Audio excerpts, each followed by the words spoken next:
And it's 8 o'clock or 8:01. Oh.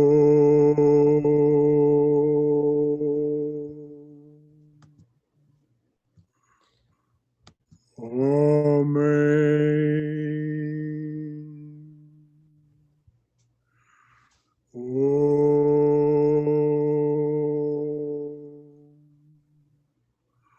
Amen.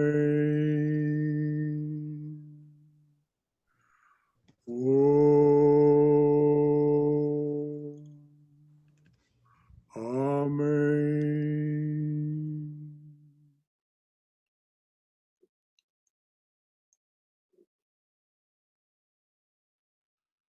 Lord, here's a song of simple thanksgiving. Here is a hymn of grateful praise. We are thankful for all that you give us and for your forgiveness of our erring. Lord, here is a song of simple thanksgiving. Here is a hymn of grateful praise. We are thankful for all that you give us and for your forgiveness of our erring ways. So good evening, everyone. We have a quorum.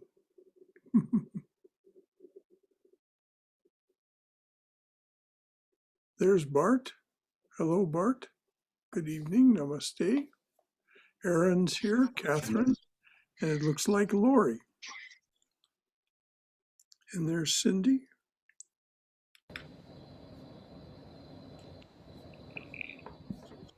So I'm just going to jump in and read this first poem. Rumi, pay homage.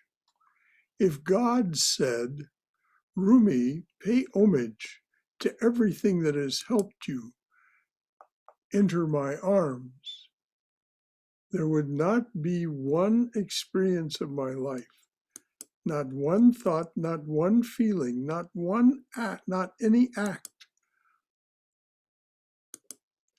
I would not bow to. So I'll read it again. Rumi, pay homage.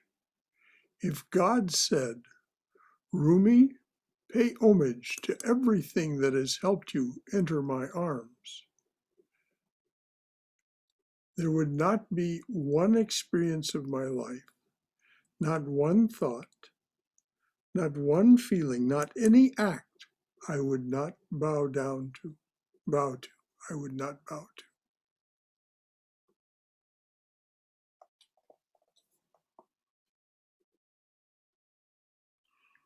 Now, this is something that we hear actually from just about every one of these saints in this book,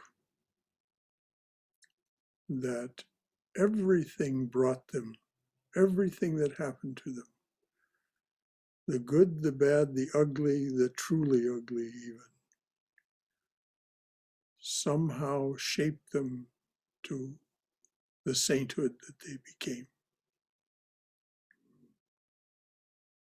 Not one thought, not one experience, not one feeling, not one act, not any act I would not bow to. What are y'all's feelings about that? What are y'all's thoughts?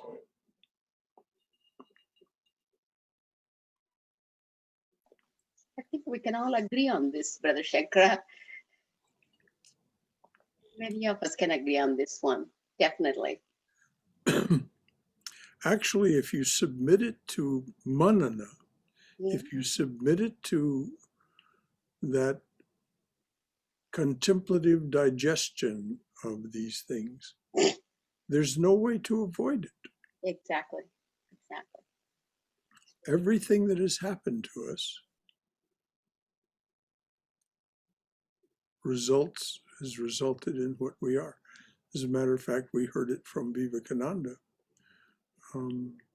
this last Sunday also, yesterday.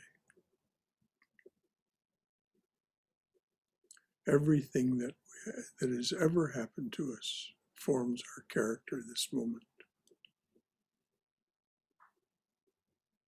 Anybody else have anything to say?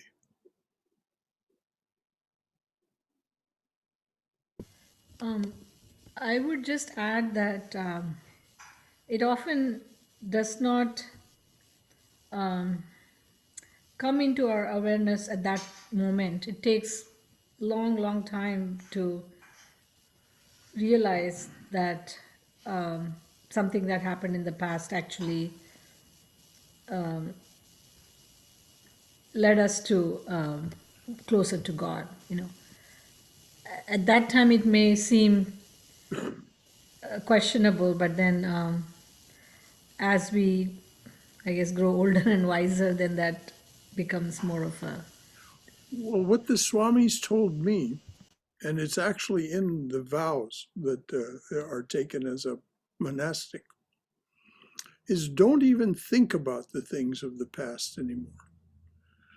I mean, they'll come to your mind, but don't give them any attention. Just accept the premise that that Rumi just gave us.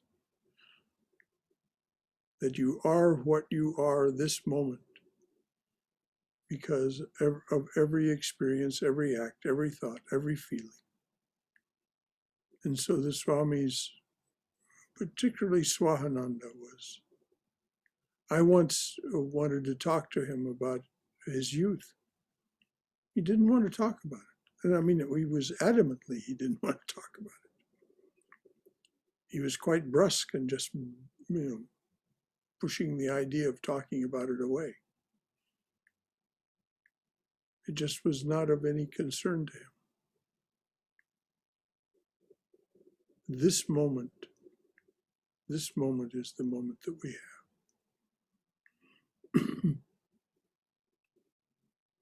That was his attitude. Don't give it another thought. Mm-hmm.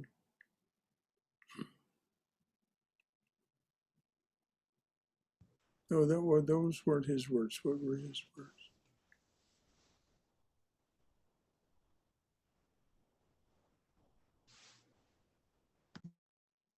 Well, anyway, that was the idea. And then he would make that gesture. Go forward. Go forward. Anything else before we go on to the next one? So I imagine it takes like an incredibly trained mind to be able to not let these thoughts control you. Well, Aaron, I think I think more than anything else, it's determination and control. Whoa, what a strong word.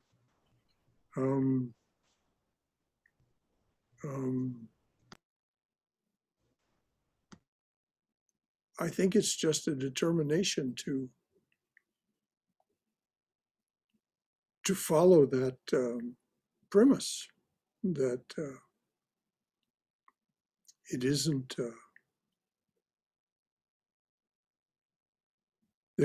nothing will be served by ruminating about the past. Nothing will be served by brooding about it. I mean, whatever lessons you've taken from it, you've already taken from it. So, anyway, that's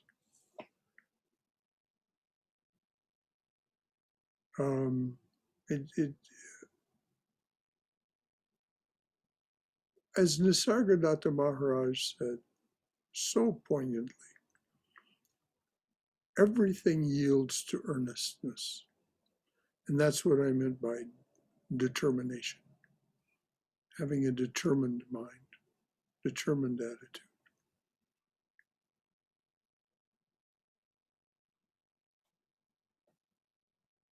Anything else?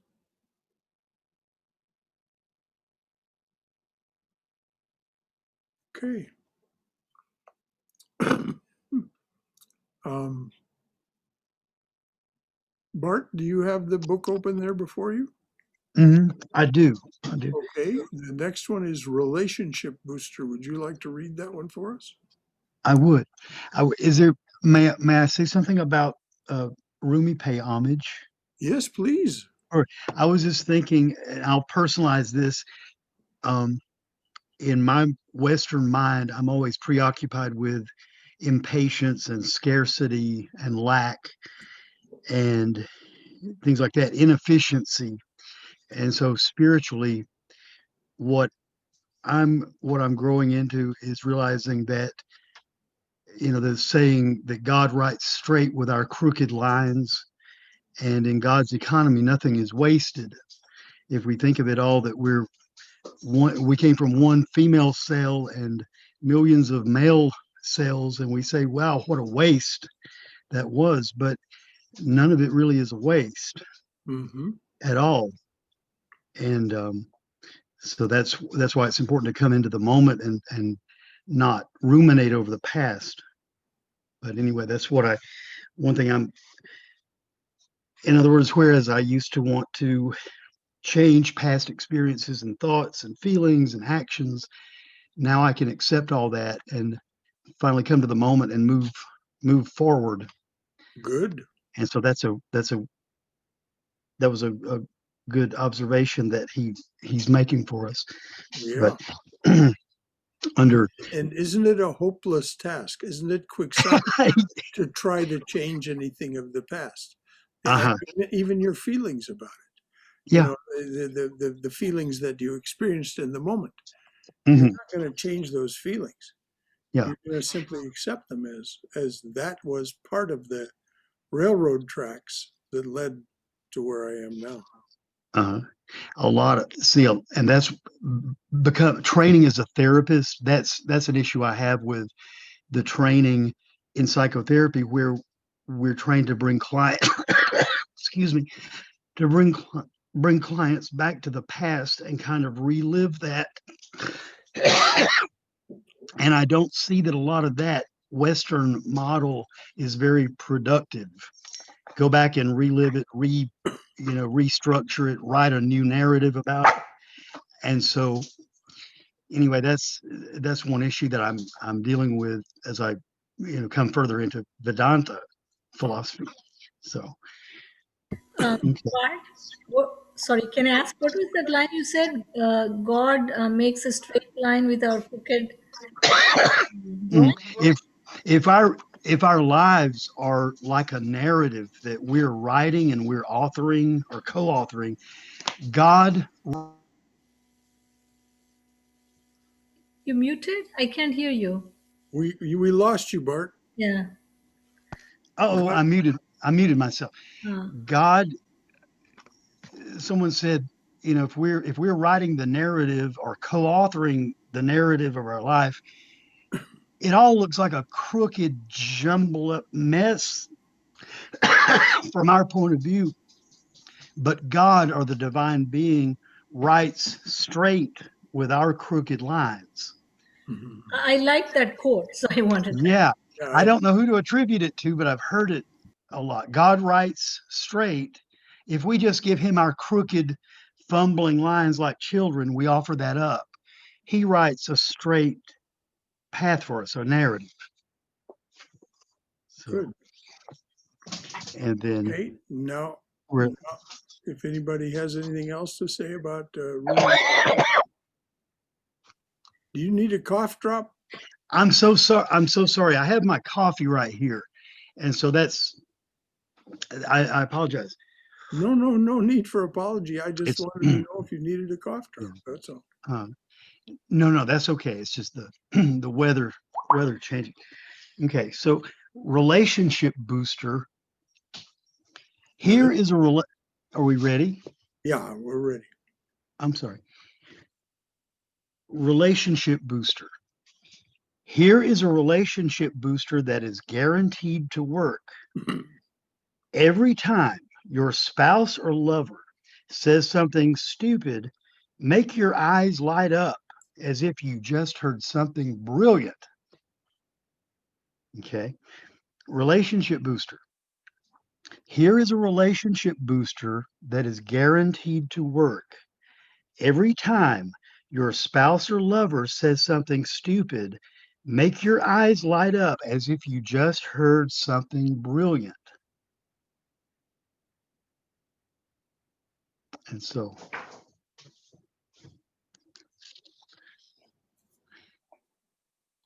I'll mute myself now.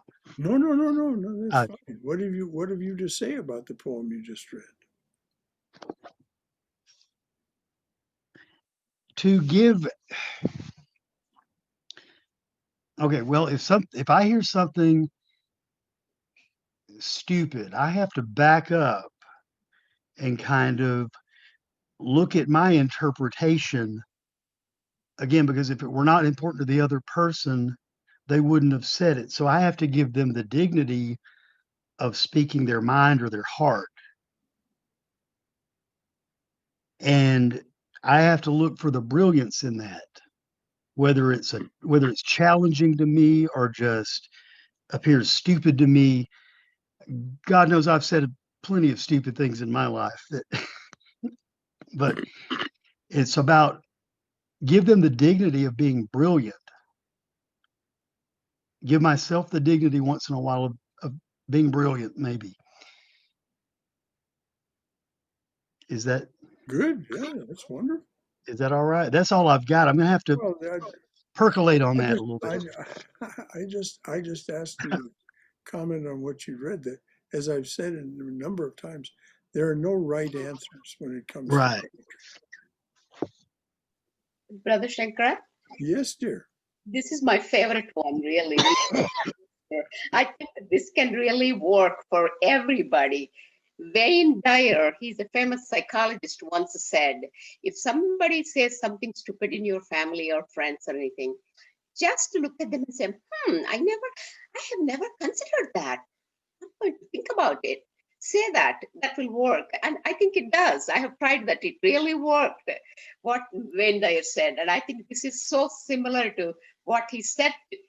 It just seems like it's really going to work, instead of making them feel stupid, we should just light up and Well, I agree with everything you've said and what Bart said. And what it occurs to me is that Rumi is there's always that wry sense of humor behind. yes. And,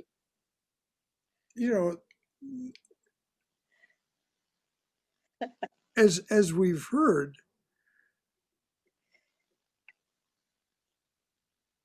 Goethe said, a man sees, pardon the masculine pronoun, but a man sees in the world what he carries in his heart. Yes. Mhm. So, because you heard something stupid doesn't necessarily mean it's stupid. Exactly. You're projecting the stupid onto it. My And that's, I think, the wry humor in Rumi's poem. yes. You know, and Bart alluded to it when he said, they wouldn't have said it if they thought it was stupid. Exactly. So what do? We we have to say, wait, I heard stupid, but maybe that isn't so. Maybe that's just what I'm carrying around in my heart and projecting onto the world. Lord knows I've done that enough times. I've projected Thank you. that stupidity out onto somebody else. And Rumi's always playing with us in a way, I think. Not always, but oftentimes he's playing with us. Anybody else got anything to say about relationship booster? And as you pointed out, Haima, if you do that, it works. It really works, really. People would Of course. I think it's either Kabir or Hafiz that says, just be the one with the full moon in your eyes. Yes. Everybody wants to see that full moon. Just be the one with the full moon in your eyes, and everybody will be glad to talk with you. This will be a great therapeutic technique for therapists and social workers and everybody. This can be a wonderful one, which Dyer said that similarly. I always use it, and this is about exactly in a different words. Right. Thank you. I guess it's about practicing being not non-judgmental in a way. Oh, yes, because judgment is our projection. It's our way of keeping reality at arm's length. If we've judged it and boxed it up, then we don't have to think about it anymore. Oh, that was stupid. So, then I don't have to think about it anymore. I don't have to deal with what the person said.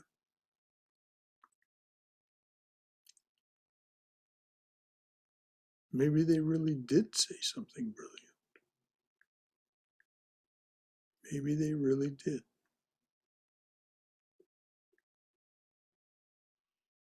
Anything else? It again goes back to being childlike, because children just laugh no matter, when they are little and you play silly games with them, and they just get like so involved and fully joyful in that because they are being non-judgmental. Exactly. Well, Swayam, would you like to read the chants of humming? Sure, Brother Shankara. The chants of humming. A man standing on two logs in a river might do might do all right floating with the current while humming in the now.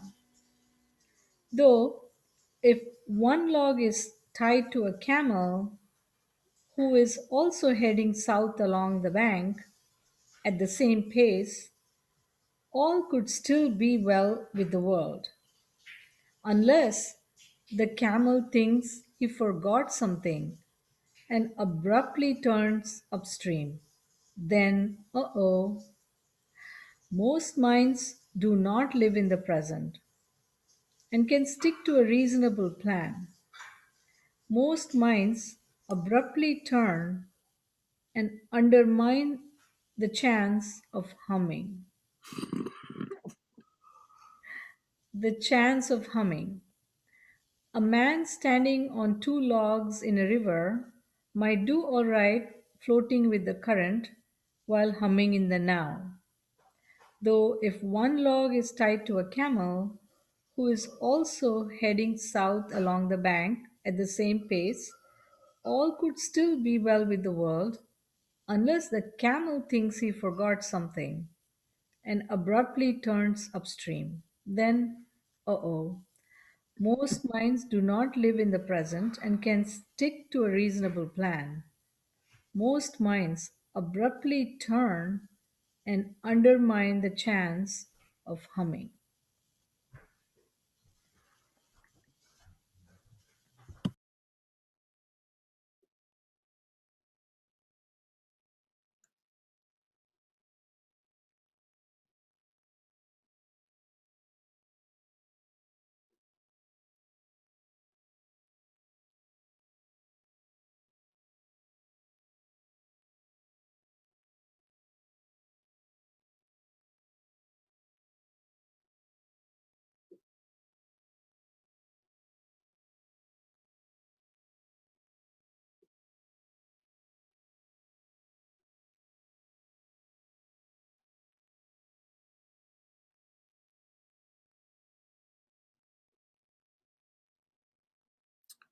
What do you suppose he means by most minds do not live in the present and can stick to a reasonable plan?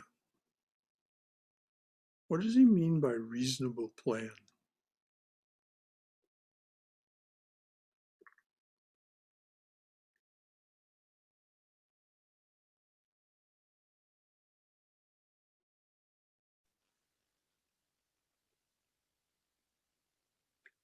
I think we as humans sometimes make impulsive decision making. That's what I'm thinking about. I may not be exactly on the dot. Well, I don't know. As I said, there's no right answer. I don't answer. But the way this reads to me is Yeah. most minds do not live in the present and can stick to a reasonable plan. In other words, something they've planned into the future. They can stick to that reasonable plan. Unless the camel turns upstream. That's right. Then most minds abruptly turn and undermine the chance of humming, Yeah. which he equates with being in the present moment. Being in the present moment. Right. A man standing on two logs in a river might do all right floating with the current while humming in the now. Everything's good, you know. Yeah. He's standing on two logs and floating with the current.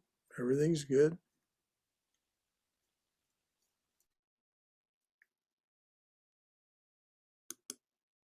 And this is a again Rumi's humor. There's a lot of practical wisdom in his poems, but Oh, that's what he promises, isn't it? I mean, 3 or 4 poems back, he yeah, said, "I'll give you everything. I'll Yeah. tell you how to do everything. I'll fix everything." And then there's that long poem a lot of in practical which he wisdom. describes so many things. Now we're getting to the particulars.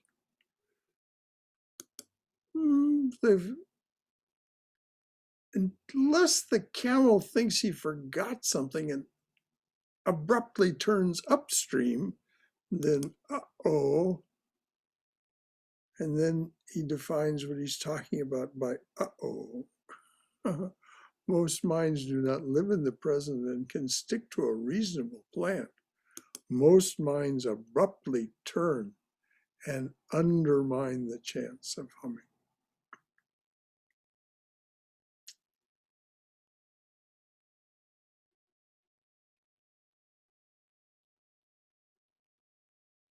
I like the use of the word humming. If we're humming, what is true of us? We're cheerful, we're happy. We're living in the moment, right? Most humming is tuneless too. If you listen to people hum, they're not humming, you know, the Star Spangled Banner or you know, the latest re-release of a Springsteen hit. They're just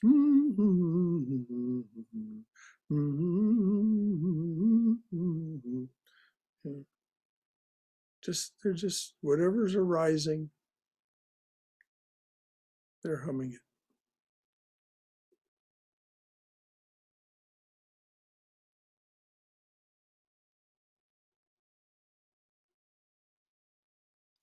Anybody else got anything to say about this little gem?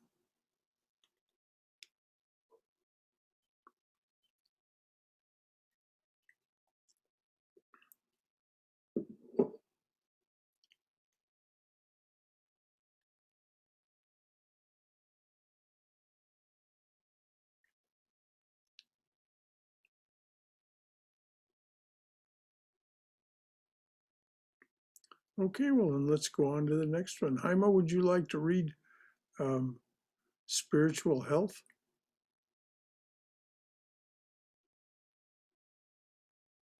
Sure, Brother Shankara, I will. Spiritual health. A good gauge of spiritual health is to write down the 3 things you most want. If they in any way differ, you are in trouble. Spiritual health. A good gauge of spiritual health is to write down the 3 things you most want. If they in any way differ, you are in trouble. I like this very much. Very true.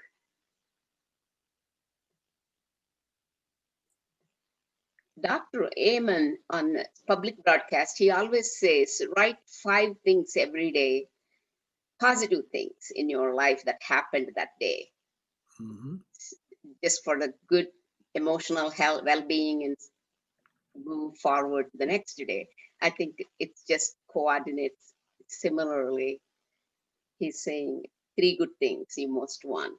It's very nice. Well, no, it's not not the good 3 things, things. just the 3 things you most want. Mhm. Okay. If they in any way differ, you're in trouble. Why? Yes. Because you're going to have to fragment your attention. Yes. You're not going to really achieve any of them. That's true. You're it's like that, that little saying, what deserves my attention? What deserves my attention is what I most want. And if I manage to focus on that, doing the necessary things, of course, but those are not necessarily the things that you want. They're just the things that you need. Maslow's hierarchy of needs is pretty much immutable. We need food, shelter, clothing. But the pyramid gets smaller at the top. And right at the top, it's spiritual well-being, isn't it? Also, when we write the 3 things we most want, then it'll give us a map of how to get there, what we want. Let's Yes. say, for instance, meditation. So we have to contemplate, concentrate, and get there to the meditation, right? That's the similarly, if we write down Yes. 3 things, we would find a pathway to those 3 things, how to achieve them. Yeah, we're likely to Lot of- we're likely to have been practicing some sort of contemplation and concentration just to write down the 3 things. Yes, agree with you. Thank you. Anybody else have anything? Why do you think like this is so common to have these confliction of interest within people? Well, Aaron, why don't you answer your own question? I'll be glad to comment, but why do you think that there are these? I think it's because people aren't really spending enough time seriously like being honest with themselves about what it is they really want, and therefore maybe they aren't focusing enough on it. I think you're absolutely dead right. The key words that you said were being honest with yourself, being honest with myself.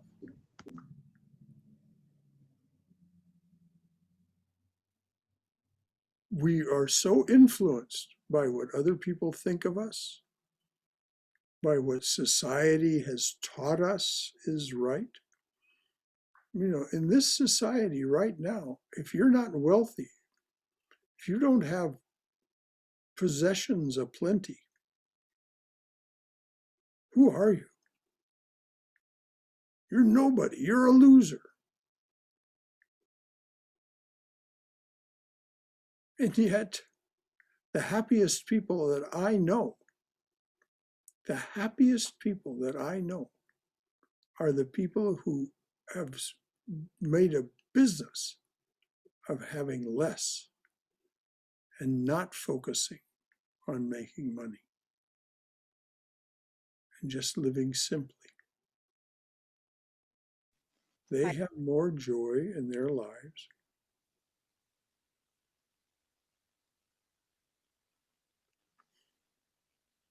I 100% agree with you, Brother Shankara. When I came into this family therapy field, I had so much opposition from my own friends, my Indian friends. You are not going to make any money. I said, I don't need so much money to live a simple life. I'm not going into this field for money. This is my passion. That's why I'm jumping into this. But everybody opposed. I didn't have one soul that supported me. I Oh, I'm so sorry, dear. I wholeheartedly had to jump into this and try on my own. And I'm very happy I did what I did, regardless Good. of what it is. And that's very true. Our society focuses on what are you going to get in a financial weight. That's all they weigh. They don't weigh your passions and your work community, your work to society. That's not measured.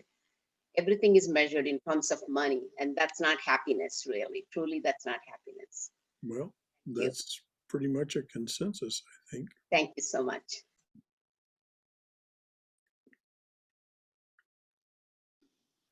Anybody else? Yes, Brother Shankar, I actually see it as,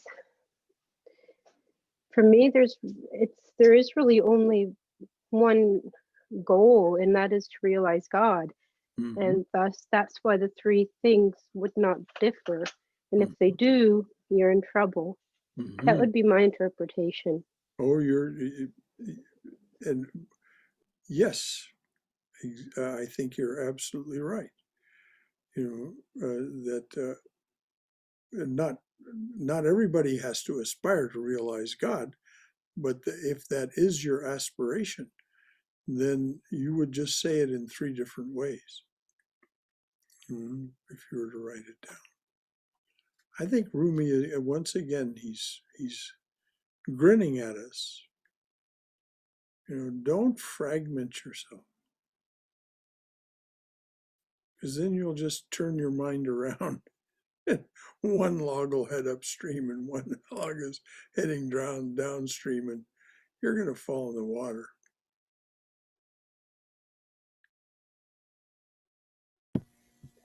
This, to me, reminds me of Sri Ramakrishna's saying that don't dig too many holes, don't go around digging and leaving halfway, like dig deep in one hole. Exactly. You'll And never get water if you uh, stop digging as soon as you strike a rock. regarding like Haima said, following your heart, and not listening, I think it's important that we have that belief in ourselves. I mean, it's hard to live in society and not hear somebody saying something, but if you follow your conviction, then I think people change. They turn around. Who oppose you first will start supporting you in the end, or at Well, least some of them, not all. yes, yes. Well, if they see that you're happy, what else could you want for someone other than that they be happy, healthy? You know, that's all that we can really want for someone. That they be that is safe, that they be healthy, that they be cheerful.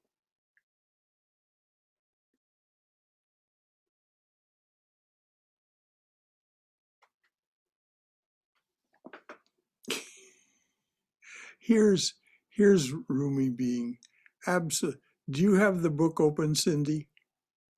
I do now. I mean, I have it up here on the screen. I was in the other room. I was listening to y'all, but I was in the other room. Okay. You want to read this one? Okay, I'll do it. It's so right for you. Okay, let me go back to that. By the way, the spiritual health one is one of my all-time faves. Yeah. Because I'm a list maker. I've been making lists for so long. And when I read that, I was like, yep, yep. Okay. This is called Okay, I'll Do It. Okay, I'll do it. Sing longer songs tonight because sometimes you're just so damn hard to please. And I guess I am still courting you, trying to get into your soul's knickers. What makes you like that, grouchy around the edges? What classrooms have you lounged in? What nonsense have you traded your gold for? How can you look so needy? God is growing in fields you own. He hangs from trees you pass every day. He is disguised as that peach and pine cone. Every sound I hear, he made it. I have been walking with 2 canes these days. Guess why? It is because of his beauty and that blonde peach fuzz floating everywhere like dust. It has made me so drunk. Please read that again. It is just priceless. Okay, I'll do it. I'll do it. Hmm? Okay, I'll do it. Sing longer songs tonight because sometimes you're just so damn hard to please. And I guess I am still courting you, trying to get into your soul's knickers. What makes you like that, grouchy around the edges? What classrooms have you lounged in? What nonsense have you traded your gold for? How can you look so needy? God is growing in fields you own. He hangs from trees you pass every day. He is disguised as that peach and pine cone. Every sound I hear, he made it. I have been walking with 2 canes these days. Guess why?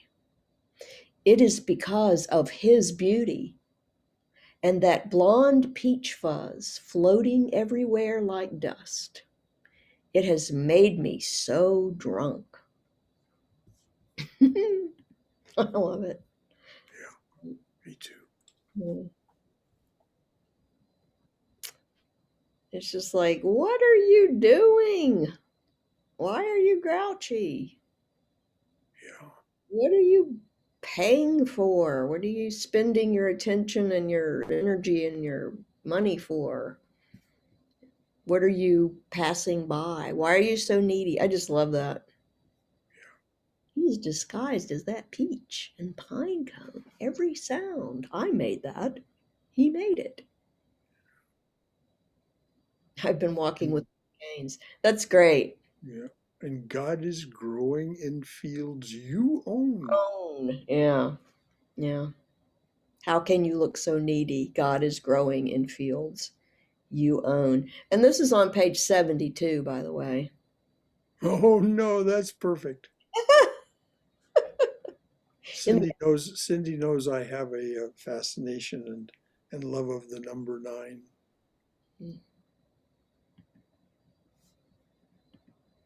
So anybody have anything to say about this one other than what we've just been saying? Um, this is one of those poems where the more we get into it and start feeling it, um, you know, the nectar or whatever from the poem just comes through. Hmm. And the only question I have is, what is the blonde peach fuzz? Oh, have you never been where peaches are grown? No. Um, well, particularly the peaches that grew before they hybridized them so much, they had quite a bit of fuzz on them. I remember when I was living in France, this was in 1952 and 1953, we lived next door to some people who were truck farmers for the city of Orleans. And they had orchards where they grew fruits, pears and peaches and plums and apples. And those peaches were fuzzy. And I suspect at the time that Rumi was alive, where he was growing up, the peaches were probably even more fuzzy. And, you know, the analogy for me, the analogy that really works for me, is when I was growing up in Riverside, California, at a certain time of the year, that at that time, Riverside was one of the orange growing capitals of the world. I mean, really, there were so many orange groves. And at certain times of the year, the whole city would be perfumed by the perfume of blooming orange trees, which is a gorgeous scent. And this is before they hybridized oranges, and they were doing it, but it hadn't. There were still lots of oranges being sold that had seeds in them, and the trees that had seeds were the ones that made these beautiful smelling flowers. And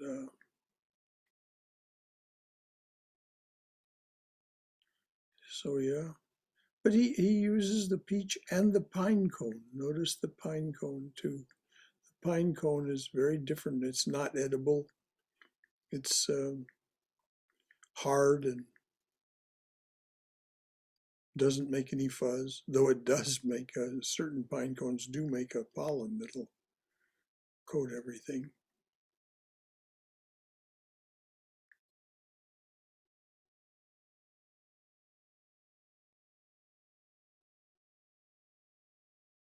But the pivot line for me in this is, why are you so needy? God is growing in fields you own.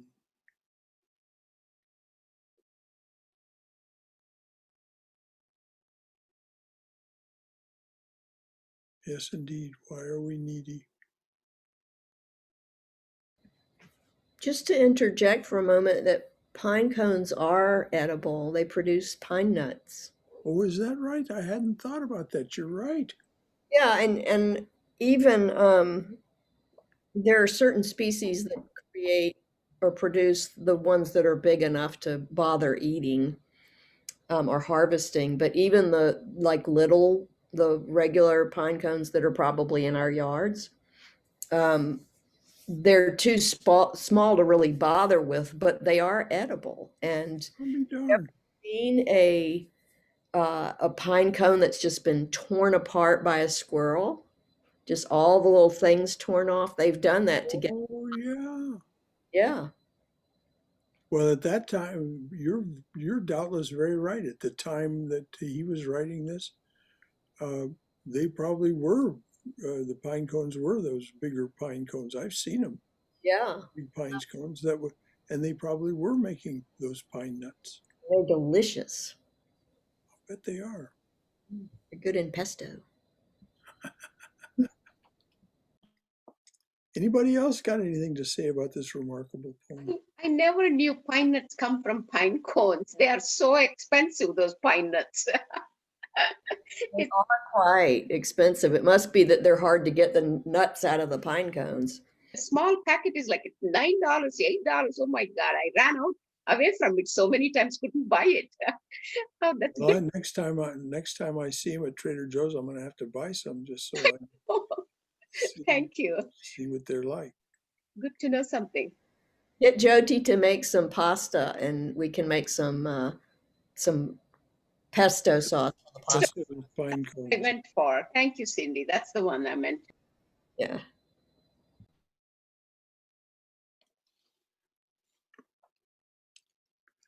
And you know, he just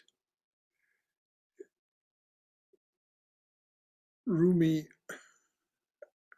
is always just waiting in the wings to make us smile. I have been walking with two canes these days. Guess why? It is because of his beauty and that blonde peach fuzz floating everywhere like dust. It has made me so drunk.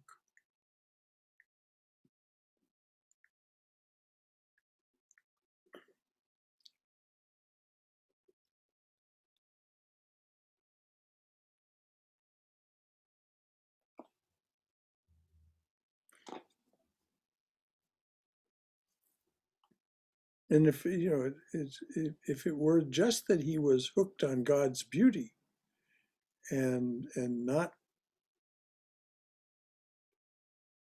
able to be with everything else,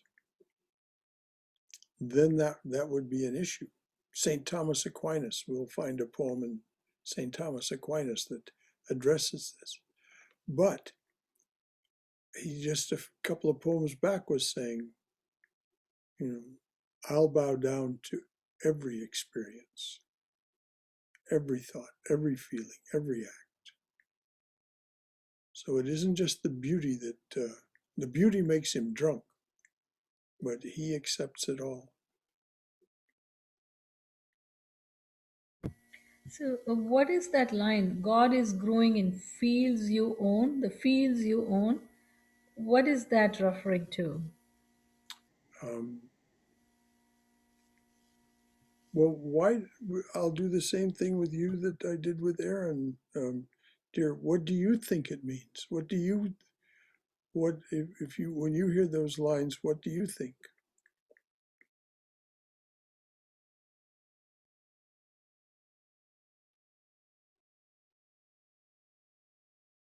For one, I mean, the immediate, I can say that it refers to the body. Everything, all the functions are because of God's, gift. Yes, all that allows us, Thoughts. all that allows us to feast on the world, which is what he's talking about here.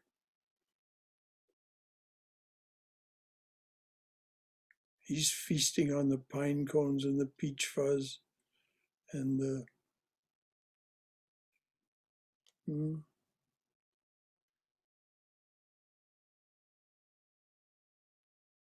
the perspective of these saintly personalities is that we are and own everything. Meister Eckhart says, with one hand, I can touch Jerusalem, and with the other, taste the wonders of the Rhine.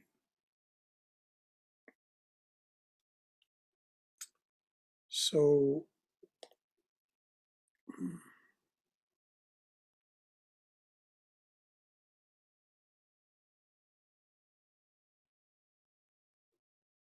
we are not limited beings, according to these people.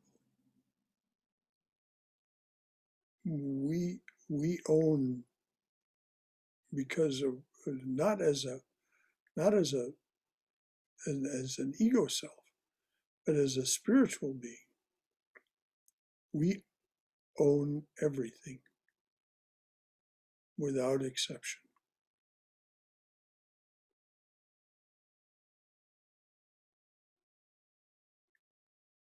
That's how I read it, Swaya. Thanks.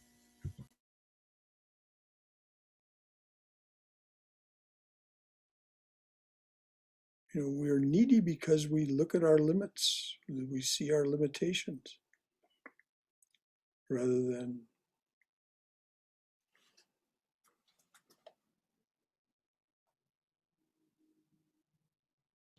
Sometimes I wonder if, sorry to interrupt. No, you didn't interrupt, Aaron. Go right ahead. Okay. Sometimes I just think, oh, like, God must look at me and just see such a needy child, but I don't, because I mean, I feel like I'm always asking God for this and that, and it's never like anything I find selfish. It's just always like maybe something spiritual. I don't know. Well, Aaron, we're all needy children until we attain this state that these people have. But we can't compare ourselves with them. You're perfectly wonderful to be a needy child, to ask God for spiritual things. You're just simply saying, God, help me break free of these limitations. Otherwise, why would you want spiritual things? Yes. So don't think that God is judging you. I can't imagine God judging you for asking for spiritual things. You know, if you were singing Janis Joplin's "Lord, won't you buy me a Mercedes Benz?" But even that's a humorous song. Even that's a song that's it's just she doesn't really mean it. She's Oh, just yes, of course. yeah. I don't know if you all know that, but there's a song by Janis Joplin. Lord, won't you buy me a Mercedes Benz? My friends all drive Porsches. I must make amends. It's just funny. The lyrics are just funny, and you know she's deliberately acting out being a needy material girl. Um, so, but if you're asking for spiritual things, uh, that's exactly what Jesus said. Seek ye first the kingdom of God, and all else shall be added unto you. You won't have any worries in the world. So, as long as we find reasons to feel bad about ourselves, we're going to feel bad about ourselves. So, it helps if we don't do that, though we all do it.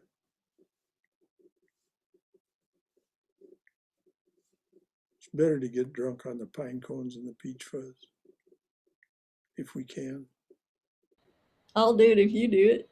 I'll do it if you'll do it. And what Cindy's referring to is it's a saying here in the South, a dare, particularly among boys, of course. I'll do it if you'll do it. And they're always talking about something that could cost you a limb. But uh, Cindy has a friend and colleague, Andy Offit Irwin, and he has a wonderful story. He's a storyteller by profession. There's a wonderful story about that has that those lines in it. I'll do it if you'll do it. I bet you won't do it like that. I didn't know that storytelling could be a profession. Oh Not just yes, for movie making or script writing or something. yes. He's a little bit cramped up a little bit because of the COVID, but he's now turned to something called Patreon, and those of us who love him are becoming his patrons. And what happens is he creates storytelling and sends us a link, and we come and listen to him. It's like paying for tickets to a show, but instead of paying per show, you just send a certain amount per month or pledge a certain amount a month. Oh So, yeah, he's an award-winning national award-winning storyteller, and he's internationally known. so he writes his own stories? Oh, does he ever? He has a character named Aunt Marguerite that'll just reduce you to absolute beautiful laughter and occasionally to the most sympathetic and sweet tears. Uh, I linked his homepage and his Yeah. website. Thank you, Cindy. I will check It's a it video. out. oh, and just go on there and the search window put in Aunt Marguerite. Aunt Marguerite? Yeah, Marguerite. Marguerite, Aunt Marguerite. Okay. And particularly as a doctor, dear, you'll just, Aunt Marguerite is a doctor. She became a doctor late in life. I won't try to tell you anything more. But what is the name of her hospital, Cindy? It's Southern White Old Lady Hospital. I also put a link to the video page, and at the top is Aunt Marguerite's Etiquette for Practical Jokes. Ah, that is a hilarious story. Yeah. And it has a holiday, a Christmas um, tie-in too. We've been very fortunate that Andy has actually performed a few times at the Vedanta Center. Yes, he has. Yeah. And if you want to know about him, just ask Uma. Uma just about falls on the floor with laughter when she hears on him. She really does. She just absolutely adores him. So it's 9 o'clock, dears. I love this class. Not only we get to come closer to God, I mean, I learned so many things. Well, if we can't be playful along with Rumi, if we have to be sober sided all the time, I ain't interested. I just ain't. That's the true. The older I get, the truer that is. I forget what comedian said it, but he said, or maybe it was she. It might have been. It might have been Judy Tenuta. Anyway, the line is, "If it ain't fun, what is it?" It's and there's a poem by one of these saints in here that says, "It's just labor to the soul." Is what it is if it ain't fun. Brother Shankara, I just joined the Laughter's Club in Denver, Laughter's Yoga. Oh, good. You'll have lots of fun. Every Thursday, 4 to 5, it's 45 minutes. You not only do yoga and then you laugh while you're doing it too. She Yes. makes you laugh. It's on Zoom. Everything is on Zoom. So Yeah. it's free on Zoom. Why not? I can laugh 45 minutes with somebody. So I joined it and I've been very happy with that. Oh, you should hear Jill Bolte Taylor talk about what happens in the brain when you're laughing. When you laugh, yes, definitely. It's a serotonin. Everything is just lit up. Yes. Lit up. Yeah, there is a club, Laughter's Yoga and Laughter's Club is in every city. If it's in Atlanta too. But now they're doing it on Zoom, which is a blessing. I don't have to get out of the house anymore. I don't have to drive in the cold weather. So I'm happy to have on Zoom. Yeah, well, look at this. Look at there. What of us? There's 9 of us here this evening. Yes. 9 of us all together on Zoom and having a chance to be sweet with one another and laugh Thank you. and carry on a little bit. So even the improv show that my son is part of, they are trying to do it on Zoom. Ah, Improv, it's a little bit harder because the vibes of connecting is not as easy as it is live. But I mean, they've been doing the whole time that. well, they'll work on it and they'll get it down, I bet you. Yeah, that being in one another's presence as actors and actually reacting to one another's energy, feeling their energy, and feeling the audience's energy is part of it. But, well, anyway, beloved, Jai Shri Guru Maharaj Ji Ki Jai, Durga Durga Durga. May you be safe. May you be healthy. May you be cheerful. May you have peace of mind. And until those of you who join us tomorrow evening for Mother's class, until then, much love and every good wish for your well-being. May you go forward in Mother's loving and protective embrace. Any other final thoughts from anyone? A prayer or any thought? It's such a blessing to share this time with you all. So thank you all for being here. Well, Aaron, it's a blessing to have you with us, and I could only hope that you'd speak up more often than you do, because it's good to hear from you. Yes, it is good to hear from you. Thank you. And the same thing goes for you, Bart. We'd like to hear more from you. Thank you. It's a blessing to be here. Thank you.